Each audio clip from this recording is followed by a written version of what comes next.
말씀 함께 나눠보겠습니다. 우리 역대상 21장 3절 말씀 함께 읽어보겠습니다. 시작! 요압이 아뢰되 여호와께서 그 백성을 지금보다 100배나 더하시기를 원하나이다. 내 왕이여 이 백성이 다 내 뒤에 동의하나이다. 내가 그래서 이스라엘이 범죄하는 시나이다. 역대상 21장 3절 말씀. 아멘. 들었죠? 자, 오늘 말씀 함께 친구들과 함께 나눠볼 말씀 보겠습니다. 자, 우리 제목 한번 읽어볼까요? 시작. 하나님께 맡겨요. 하나님께 맡겨요. 무엇을 하나님께 맡겨볼까요? 우리 친구들의 사탕 맡겨볼까요? 맡길 수 있나요? 안 돼요. 아, 어쩔 수 없네. 자, 무엇을 맡기는지 한번 볼게요. 우리 친구들 가끔 우리 이런 친구들이 있는 것 같아요. 싫어. 내 맘대로 할 거야. 내 맘대로 할 거라고. 이렇게 고집 부릴 때가 있나요? 아, 이거는 때리는 건데. 네, 오늘 성경에 있는 뭐냐, 이 다윗왕도 하나님 말씀보다 자기 마음대로 하고 싶은 마음이 어떻게 해요? 쑥쑥쑥 커졌어요. 친구들도 근데 내 맘대로 하고 싶을 때가 있어요? 강우 내 맘대로 하고 싶을 때 있어요? 아 진짜? 너무 솔직하네. 우리 지호 내 맘대로 하고 싶을 때 있어요? 네. 그래요. 우리 친구들. 우리 설리 어떻게 내 맘대로 하고 싶을 때 있나요? 설리? 내 맘대로 하고 싶을 때 있어요? 네. 손 들었어. 자, 우리 친구들 우리 다윗왕도 됐는데 친구들 우리 숫자 셀 줄 알아요? 하나, 둘, 셋. 우리 성경에 나오는 다윗은요, 이 숫자를 아주 많이 세고 싶었대요. 우리나라의 백성들이 얼마나 많지? 하나, 둘, 셋, 천, 만! 와, 너무 많은 거예요. 다윗은요, 우리나라의 사람이 이렇게 많다? 자랑하고 싶었어요. 근데 하나님은 이걸 원하시지 않았어요. 왜냐? 다윗의 마음이 어떤 마음이 있었냐? 내가 이 나라의 왕이다. 이스라엘의 진정한 왕은 하나님이신데 내가 이제는 왕이 되고 싶다. 이런 마음이 있었던 거예요. 근데 그래서 누가 찾아왔냐? 이 선지자 갓이라는 사람이 찾아와서 왕에게 얘기했어요. 왕이시여, 그거 잘못됐어요. 하나님이 당신에게 3가지 벌을 내린대요. 그래서 다윗은요, 하나님, 제가 나쁜 마음을 가졌군요. 죄송해요. 라고 기도했어요. 우리 친구도 어떻게 해요? 나쁜 마음 가져보면은 하나님 죄송해요. 기도해본 적 있으세요? 있으세요? 없으시죠? 저도 없었던 것 같아요. 네. 자, 이렇게 하나님 죄송해요. 기도했어요. 자, 그런데 하나님은요, 선지자 갓을 통해서 3가지 중에 징벌을 하나 고르라고 했어요. 자, 첫 번째 징벌은 가뭄. 가뭄이 일어나면 어떻게 해요? 먹을 것을 먹을 수가 없어요. 두 번째, 대적. 외국의 군인이 쳐들어오게 해서 너를 쫓아가게 만들겠다. 세 번째 뭐냐? 번영병. 병이 걸리게 하겠다. 다윗은 고민했지만 이 중에서 하나를 골라야 됐어요. 뭘 골랐을까? 다윗이 가뭄을 골랐을 것 같아요. 손. 우리 설리. 자, 군사 적군에게 쫓기는 걸 선택했어요. 손. 우리 설리. 자, 전염병 손. 우리 설리 정답. 자, 맞아요. 우리 다윗은 전염병을 선택을 했어요. 왜 이것을 골랐을까요? 다윗은 이렇게 대답했어요. 사람은 무섭지만 하나님은 어떻게 해요?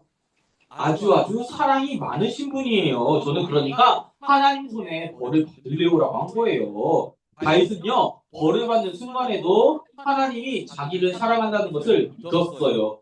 다윗의 선택대로 이스라엘에는요, 병이 돌기 시작했어요. 많은 사람들이 죽었어요. 그리고 많은 사람들이 아프게 됐어요. 온 나라가 큰 어떻게 해요? 슬픔에 빠졌어요. 이렇게 잘못을 하면요, 아픈 결과가 생긴다는 것을 다윗과 백성들은 알게 되었어요. 우리 친구들 어떻게 해요? 잘못하면 아픈 결과가 생기나요? 예? 그렇죠? 우리 잘못하면 친구들 부모님이 어떻게 하시죠? 어떻게 혼내시나요? 아픈 결과가 있는 거예요. 자, 백성들도 이렇게 하나님께 잘못하면 나도 아픈 결과가 있는 거구나 이렇게 알게 된 것이죠. 우리 친구들 우리 부모님한테 어떻게 혼날 때 무서워서 도망가나요? 아니면 엄마 미안해요 이러고 품속에 푹 안기나요? 다윗은 벌을 받는 순간에도 하나님의 품을 어떻게 해요? 쏙 달려갔어요. 자, 하나님은 우리를 혼내시는 분이 아니라 우리가 잘못을 깨닫고 다시 착한 아이가 되기를 바라시는 사랑의 하나님이기 때문이에요. 우리 친구들 어떻게 사랑의 하나님이라고 다 믿고 있나요? 믿고 있나요? 와. 우리 친구들 목사님이 여기 글로 준비하진 않았지만 하나님 사랑해요 한번 하고 결정해볼까요? 해볼까요? 빨리 해볼까요? 지호 해볼까요? 강호 해볼까요? 시연이 해볼까요? 우리 어디 있어? 우리 도훈이 해볼까요? 도현이 해볼까요? 강희 해볼까요? 우리 또 어디 있어? 다들 어디 있어? 유아가 해볼까요? 은채도 해볼까요?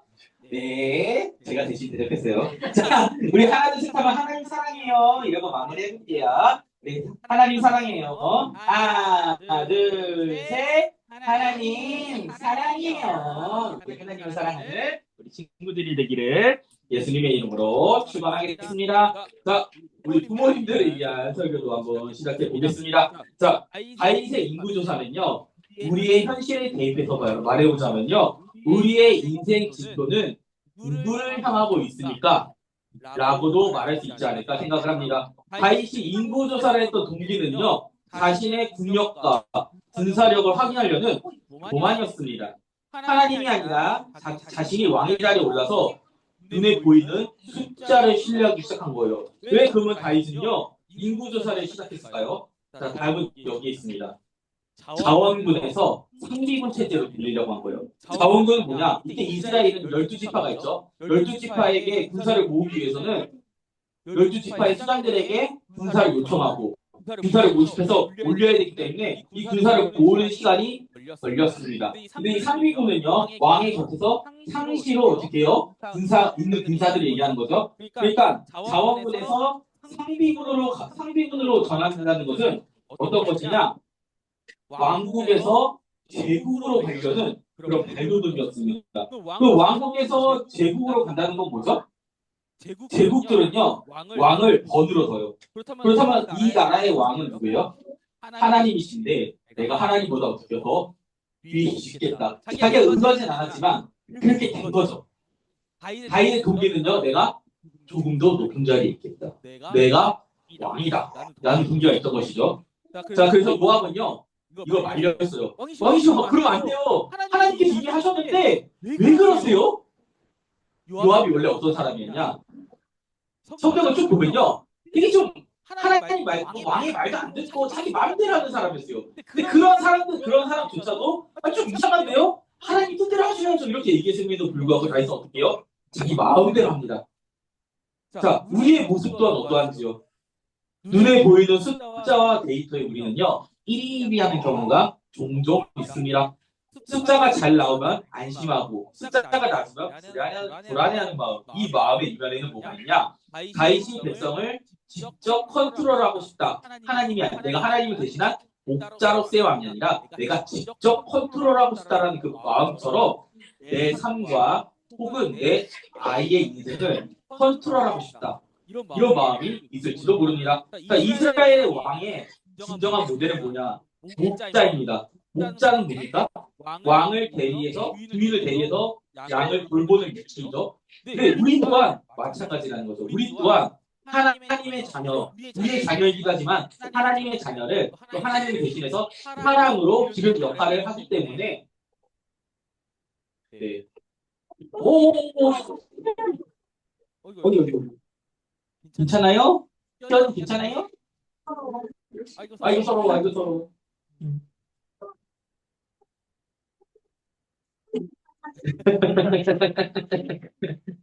시연이 그래도 아는데 씩씩하네. 그래서 이제 목자라는 모델이 하나님 모델이잖아요. 그리고 우리 아이들도 우리가 하나님의 자녀인 우리 아이들도 우리가 하나님을 대신해서 기르는 사랑해야 되는 원래도 사랑하지만요. 그러한 역할도 있는 겁니다. 그리고 어떤 거냐 다윗은 또 이러한 마음에는 어떤 것이 있냐 상비군을 주면요 누군가가 내가 반란 일으키면 즉시 군을 투입할 수 있잖아요. 안정망을 구축할 것이죠. 그래서 우리 오늘 또 담임 목사님이 가져오신 자료들을 보면요 이렇게 얘기합니다. 내가 의지한 모든 안정망을 내가 흔들 수 있다. 아무런 엄청난 안정장치가 있어도 자연재해를 막을 수 없잖아요. 근데 그거 누가 막으실 수 있다? 하나님께서는 그런 게 없어도 너를 안전하게 할 수 있다. 내 말에 순종해라. 너희 눈에는 아무것도 아닌 거야. 우리 눈에는 불안해 보여. 하나님이 하시면 하신다는 것이죠. 자, 그래서 이 말의 우리 주요한 점은 뭐냐? 육아의 주권이 누구에게 있다? 하나님. 내 인생의 주권이 누구에게 있다? 하나님. 이것이 진정한 목자 부모의 시작입니다. 자, 그래서 다윗은요, 하나님의 징계 앞에서 어떻게 해요? 즉각 회개합니다. 여기서 다윗의 회개의 동기가 정말 중요한 거예요. 우리는 왜 회개를 할까요? 문제 해결을 위해서 회개를 할까요? 아니면은 하나님과의 관계 회복을 위해서 회개를 할까요? 우리는 이 회개의 정의에 대해서 잘 알아야 됩니다. 이때 다윗의 위대함은요, 단순히 매를 피하기 위한 문제 해결이 아니라 하나님과의 관계를 회복하고자 하는 그런 간절함이 있었습니다. 이 회개에 대한 히브리적 사고를 볼까요? 히브리적 사고에서 징계는요, 파괴가 아니라 관계 회복을 위한 통제된 고통이다라고 정의합니다. 그래서 우리에게 만약에 징계가 오는 것 같아요. 고통이 오는 것 같아요. 우리 인생에 굴곡이 오는 것 같아요. 그러면 우리 뭐라고 생각해야 되냐? 아, 하나님이 우리하고 관계를 회복하려고 하시는 거다. 라고 생각을 하는 것이 히브리적 사고, 성경적 사고라고 하는 것이죠. 그래서 징계 앞에서 실은 그리스도인들은요, 절망하지 않습니다. 오히려 징계가 없을 때 긴장해야 돼요. 내가 잘하고 있는 건지, 내가 하나님 앞에서 똑바로 서고 있는 건지. 그는 그래서 가장 비참했던 시절을 만났던 선지자 갓을 통해서 자신의 첫사랑을 떠올린다. 비참했던 시절이었죠. 사울에게 다 쫓겨서 아둘람으로 쫓겨갔을 때 다윗이 어떤 고민을 했었냐? 제가 블레셋으로 넘어갈 망명을 해야 되겠다는 생각을 했어요. 이때 선견장 갓이 나타나서 가지 말라고 해요. 너 이 순간을 참아라. 너희 백성을 버리지 말라라고 해요. 이때 선견자 갓이 다시 한번 찾아온 거예요. 너 잘못했다고. 너 비참했던 생각을 생각해봐라. 너 상미고 이런 거 없어도 내가 너의 자리를 만들어준 건데 그때를 생각해라. 그래서 선지자 갓을 보내신 겁니다. 자, 우리가 삶을 살다 보면요. 또는 육아를 하다 보면요. 감정이 폭발하거나 영적으로 무너지는 순간이 옵니다. 그때 우리가 드리는 기도의 동기는 무엇입니까? 하나님 이 상황만 모면하게 해주세요 라고 하는 기능적인 기도일까요? 아니면 하나님 제가 주님의 도우심 없이는 단 한순간도 서로 사랑할 수 없는 존재임을 고백합니다라는 회개가 그 관계적 회복일까요? 그러니까 회개는요 잘못을 지우는 행위가 아닙니다. 하나님 품으로 다시 들어가는 겁니다. 제가 이것부터 저희 엄마 얘기가 생각이 났어요. 즉 아내가 엄마 얘기 좀 그만하라고 하는데 엄마 얘기 제가 갑자기 생각나서 엄마가 갑자기 집에 들어오는데 엄마가 엄청 놀랬대요. 왜? 어머니가 오전 오후 동안 집에 없었는데 저는 온 집에 있는 테이블을 제 친구하고 온 방에 다 깔아놨대요. 다 깔아놓고 거기서 기차놀이를 하고 있었대요. 또 안방에 들어가니까 제 동생 제 친구를 데리고 왔고 화장품을 온천에다 발라놨대요. 그래가지고 베란다 가갖고 어머 울었대요. 하나님 이럴라고 이렇게 하니까 어머 울었대요. 근데 갑자기 그게 생각이 나더라고요. 근데 참 이게 우리가 하나님 없이는 우리의 감정을 컨트롤할 수 없고 만약에 저희 어머니가 하나님을 안 믿고 그 감정이 그대로 우리에게 폭발했다면 우리에게도 상처고 어머니에게도 상처이지 않았겠습니까? 근데 그 감정을 하나님께 드린 거죠. 하나님 어떻게 해야 될까? 하나님 저에게 방법 알려주세요. 근데 그 방법이 뭐냐? 매로 맞았죠. 뭐 어떻게 해요 제가? 저만 맞았어요? 근데 안 때리더라고요. 하여튼 그렇습니다. 이 첫째 비애입니다 이게. 하여튼 그렇습니다. 그래서 우리가 정말 또 하나님께 모든 것을 아뢰는 것, 순간의 감정을 주여라고 얘기하는 것이 정말 우리가 또 감정을 잘 풀 수 있는 방법 중에 하나가 아닐까라고 생각을 합니다. 하나님은요, 다윗에게 세 가지 징계를 주고 택하라고 합니다. 이 세 가지 징계 중 다윗은 무엇을 택했을까요? 한번 영상 한번 보여주시겠어요? 자, 클릭 한번 해주세요.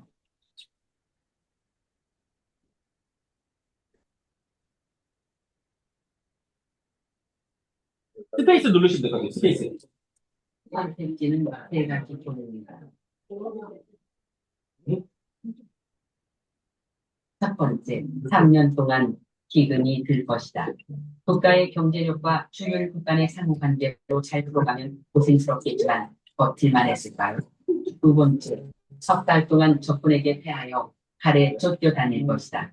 이스라엘 역사상 가장 강력한 군사력을 가졌던 시대였으니 한번 해볼 만하다라고 생각했을지도 모르겠습니다. 세 번째, 3일 동안 전염병이 이 땅에 유행할 것이다. 그 전염병은 여호와의 천사가 여호와의 칼을 들고 온 지경을 멸하는 일이라고 합니다. 여호와의 천사들과 싸우는 선택지입니다. 이건 무조건 패배하는 선택입니다. 다윗은 답합니다. 사람의 손에 빠지지 않고 하나님의 손에 빠지겠다. 3일 동안 죽은 자가 7만 명이라고 기록합니다. 조금의 가능성이라도 있는 선택과 일말의 가능성도 없는 선택. 다윗은 주님 손에 맡기는 선택을 합니다. 네, 다윗은 주님의 손. 왜 전염병이 주님의 손일까요? 현대 시선에서, 현대 과학 시선에서 이 시선을 바라보면 전염병이 어떻게 하나님의 손이야라고 생각할 수 있겠지만 최근까지는 어떤 일이 있었나 전염병은요 신의 작용이라고 생각을 했었어요. 고대 시대 사람들은 실제로 우리나라가 아직 이제 산업화 세대 이전에는요 어떤 일이 있었냐 마을에 전염병이 돌거나 감기가 걸리면 복불에 걸렸다고 해서 무당을 부르기도 했습니다. 그래서 이만큼 병은요 신의 손이 직접 임한다라는 생각이 있었어요. 그래서 다윗은요 하나님 손에 맡기겠다. 전염병을 택한 겁니다. 또 어떤 사람들은 다윗 좀 야비하다. 자기가 3일 동안 쫓기는 게 자기가 고통받고 끝내는 거 아니야? 라고 생각할 수 있지만 다윗은 왕입니다. 3일 동안 쫓기면 어디서 쫓길까요? 국 내에서 쫓깁니다. 그러면 전국이 어떻게 해요? 초토화가 되겠죠. 7만 명 이상 죽었을 거예요. 가뭄도 가뭄으로 끝나는 게 아니에요. 가뭄은 굶어 죽은 사람이 있고 나라에 동력이 없으니까 시체가 방치됩니다. 그럼 다시 그게 뭘로 퍼집니까? 전염병으로도 퍼지는 겁니다. 그렇기 때문에 결국 하나님 손에 맡기는 것이 하나님의 백성을 하나님께 돌려드리는 것이 가장 현명한 선택이다라고 생각한 겁니다. 자, 그래서 다윗은 이렇게 얘기하는 거예요. 이 백성은 내 백성이 아니라 하나님의 백성이니 그들의 생사것 또한 주님이 하나님께 있습니다. 라는 항복 선언, 영상에서 말씀을 드린 거죠. 자, 우리도요, 가끔 성공을요, 내 소유물이나 내 성적표를 여깁니다. 내 인생이니까 내 뜻대로 되어야 돼. 그런 마음이 들 때 우리는요, 다윗처럼 인구조사를 하고 있을지도 모르겠습니다. 이때 필요한 회개는요, 내 소유가 아니라 하나님의 백성입니다. 하나님의 것입니다라고 고백하면서 내 소유권을 어디로 이전하는 겁니까? 하나님께로 이전하는 겁니다. 이거 오해하시면 안 돼요. 헌금하라는 거 아니에요. 네. 헌금하는 거 아니에요. 내 마음을 드린다. 이게 오해해서 이게 헌금을 하고 생각하시는 분들이 있더라고요. 자, 그래서 다윗의 선택 다시 한번 보겠습니다. 한번 눌러주세요. 자, 다윗이 선택할 수 있지만 세 가지 중 어떤 일이 일어나든 이스라엘이 제국으로 성장하려는 아까 제국 얘기했죠. 꿈은 끝이 납니다. 왜? 인구도 많이 줄었고요. 동족도 끊겼잖아요. 그리고 하나님께서 그 의지를 인대하셨잖아요. 근데 하나님은요. 자신보다 더 의지하는 우상들을 부술 것이다. 하나님이 더 중요한 것은요. 내 삶의 성장이 아니라 내 인생의 성장이 아니라 인생의 성장이 세상의 성장과는 다른 방향으로 가신다고 하는 거예요. 그래서 하나님은요. 우리 인생에 더 치명적인 우리의 인상을 먼저 부신 다음에 다시 한번 성장시키실 것이다. 이걸 얘기하는 거예요. 자, 그래서 다윗은요. 사람의 손, 대적의 칼에 맡겨지는 것을 거부했습니다. 세상의 기준, 타인의 시선, 혹은 자신의 불완전한 판단에 백성을 맡기니 징계를 받으려면 긍휼이 많으신 진짜 주인, 하나님의 손에 맡기는 것이 가장 안전하다. 그것을 깨달은 겁니다. 우리는 가끔 상황을 보면서 징계를 받는 것이 우리가 잘못하지 않았는데 징계를 받는 것 같다는 그런 느낌을 받을 때가 있습니다. 하지만 그 상황에서도 우리는 주님을 믿고 맡겨드리는 게 우리 믿는 우리의 모습이라는 것이죠. 그래서 이런 우리에게 또 위로하는 말씀들이 있습니다. 우리 고린도후서 9장 9절에서 10절 말씀 함께 읽어볼까요? 시작. 유명한 자 같으나 유명한 자, 죽은 자 같으나 보라 우리가 살아있고 징계를 받는 자 같으나 죽임을 당하지 아니하고 의심하는 자 같으나 항상 기뻐하고 가난한 자 같으나 많은 사람을 부유하게 하고 아무것도 없는 자 같으나 모든 것을 가진 자다. 아멘. 우리가 살다 보면요, 이 5편에 있는 것 같이 생각할 때가 너무나도 많았어요. 주님을 믿으면 손해 같고요. 주님 믿는 것 같으면은 아무것도 없는 것 같아요. 하지만 실은요, 주님께서 우리가 말씀을 따르다 살다 보면요, 우리에게 소망을 주시는데 그 소망은 우리를 뭐라고 생각하게 하느냐? 유명한 자여 살아있고 죽임을 당하지 않았고 항상 기뻐하고 많은 사람을 길려하게 했고 모든 것을 라고 생각하게 만드신다는 거죠. 이 모든 것을 가진 자는 하나님께서 우리 편이시니까. 그렇기 때문에 우리가 가끔은 징계를 받는 것 같아도 고통을 당하는 것 같아도 절망하지 말라는 것이죠. 포기하지 말라는 것이죠. 왜냐고요? 우리의 인생을 이끌어 가신 그 하나님께서는요, 우리를 가장 선한 길로 이끌어 가신다. 이 말씀이 우리에게 임했기 때문입니다. 자, 우리는 인생을 살아가면서 아이를 키우고 실수하고 넘어질 때 자책이라는 감옥에 갇히기 쉽습니다. 하지만 기억하세요. 하나님은 우리를 치기 위해서 손을 드시는 분이 아닙니다. 우리를 다시 일으켜 세우시고 회복하기 위해서 기다리시는 분입니다. 우리 자녀가 어긋나면요, 우리를 치시는 것 같잖아요. 근데 회복시키기 위한 한 발걸음이라는 것을 그때마다 생각해 보셨으면 좋겠다는 얘기입니다. 자, 이 성경에 보면요, 심판이 실제이지만 긍휼도 실제라는 구조를 강화하는데요. 밑에 보면요, 죄가 있고요, 위기에 처할 때가 있습니다. 그때 경고와 심판이 같이 됩니다. 그리고 우리를 위해서 중보하는 사람도 있고요. 우리 또 회개를 합니다. 그때 하나님께서 돌이키시고 재앙을 거두신다는 것이죠. 우리 앞으로 인생에 어떤 일이 있을지 진짜 아무도 몰라요. 주님밖에 모릅니다. 그럼 우리가 그 앞에서 해야 될 일은 기도하고 회개하고 중보를 부탁하고 그때 주님께서 우리의 회복하심을 느끼게 될 겁니다. 저보다 선배이신 분들도 있고요. 저는 아직 이제 육아를 하기 전이라서 할 말이 많이 없지만 나중에 많이 알려주세요. 이상한 일 하면 무조건 알려주셔야 돼요. 자, 그래서 7만 명의 죽음이라는 아픔 속에서도 성전터를 예비하시고 그리고 회복을 준비하신 하나님이 바로 지금 우리 부모님들의 하나님입니다. 어떻게 회복하셨냐? 오르난 타작마당이 거기서 하나님께 제사를 드렸는데 그게 나중에 뭐가 되냐? 성전이 됩니다. 하나님께서는요, 회복시키실 때 더 큰 것을 우리에게 회복시켜 주신다는 것이죠. 우리 또한 지금 상황이 아이고 내가 너무 힘들어 하나님께서 회복시켜 주시지 않을 것 같아. 하나님의 회복은요 지금보다 커질 것이라는 것을 확신하시고 앞으로 나아가셨으면 좋겠습니다. 모든 일은요 동기가 중요합니다. 육아도요, 회개도요, 삶도요. 하나님과의 관계의 목이 동기가 되어야 됩니다. 하나님의 손은요 언제나 우리를 향한 긍휼의 손이라는 것을 잊지 않으셨으면 좋겠습니다. 자, 우리 세 개의 자료를 한번 읽어볼게요. 우리 한번 읽어볼게요. 시작. 성장하는 사람은 회개하는 횟수가 점점 줄어드는 사람이 아니다. 영적으로 성숙한 사람은 오히려 더 자주, 더 신속하게, 더 진실하게 회개하는 사람이다. 자, 점점 줄어드는 사람은요, 죄에 대해서 망각하는 거예요. 우리 인간은요, 죄를 지을 수밖에 없어요. 그러면은 우리가 말씀을 알아갈수록 우리가 죄인임을 더 깨닫게 됩니다. 그럼 어떻게 됩니까? 더 자주, 더 신속하게, 더 진실하게 회개하게 된다는 것이죠. 내 죄를 깨닫는다고 나는 주제불능이야라고 생각하지 마시라는 것이죠. 자, 우리 다윗의 죄도 한번 읽어볼게요. 시작. 다윗의 죄는 무엇입니까? 권력을 우상으로 만든 것입니다. 그렇다면 다윗의 은혜는 무엇이었습니까? 그분은 오셔서 우리를 멸망시키지 않고 악을 멸하셨습니다. 그분은 자신을 내어주셨습니다. 그러므로 여러분도 자신을 내어주십시오. 그러므로 여러분은 평생을 당신의 목숨을 위해 나는 마음으로 살지 않고 내 목숨을 너희를 위해 내어 주겠다라고 말씀하신 분의 삶을 따라야 합니다. 세상의 삶을 세상의 가치를 따라 살아가는 것이 아니라 하나님의 가치, 말씀의 가치를 따라 살아갈 때 참된 삶을 살 수 있다는 것을 이야기하는 겁니다. 우리 마지막으로 한번 읽어볼까요? 시작!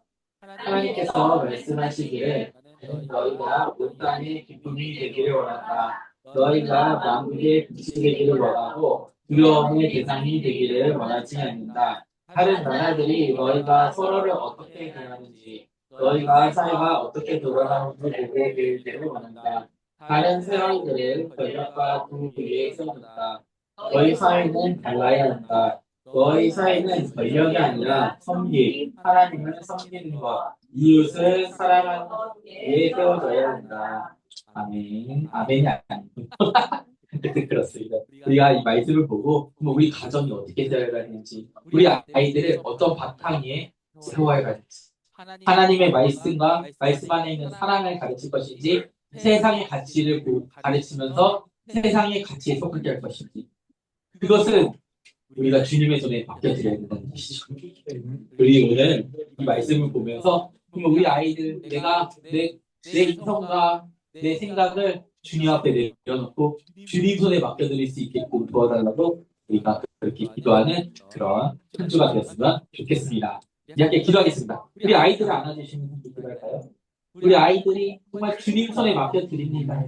주님, 우리 아이들을 돌보시고 우리와 아이와 함께 하시고 우리 아이가 주님을 정말 사랑할 수 있게끔, 우리 가정이 주님을 더 사랑할 수 있게끔 도와달라고 이렇게 기도하겠습니다. 우리 기도하시겠습니다. 하나님 아버지 감사드립니다. 주님, 저희들이 너무나도 부족하지만 주님 앞에 나옵니다. 주님, 우리 아이가, 우리 가정이 주님 앞에 나아가기 원합니다. 내 모든 것을 내려놓고 주님께 내 모든 것을 내어주기 원합니다. 주님, 우리의 부족함, 우리의 나약함, 그 모든 것을 주님께 맡기니 주님, 우리의 마음이 아니라 주님의 마음대로, 주님의 사랑하시는 대로 우리 아이들을, 우리 가정을 맡길 수 있도록, 내 인생을 맡길 수 있도록 주님 도와주셔서 도와주있습니다. 네, 기도하겠습니다. 하나님 아버지 감사드립니다. 저희들이 부족하지만 주님 앞에 나옵니다. 저희는 인간이기에 매일 실수합니다. 주님, 우리가 그 실수를 파악하고 또 주님께 잘할 수 있도록 주님 도와주셔서, 또한 주님, 내 삶, 우리의 가정, 우리 아이를 주님께 맡겨드립니다. 주님, 우리가 주님의 선하신 뜻대로 이끌어 가심을 우리가 믿사오니, 주님의 계획을 믿사오니, 주님, 우리의 마음이 아니라, 우리의 고집이 아니라 주님의 사랑으로 아이들을 잘 양육할 수 있도록, 가정을 세워갈 수 있도록 주님 도와주셔서 감사드리며 예수님의 이름으로 기도드립니다. 아멘. 자, 오늘 서강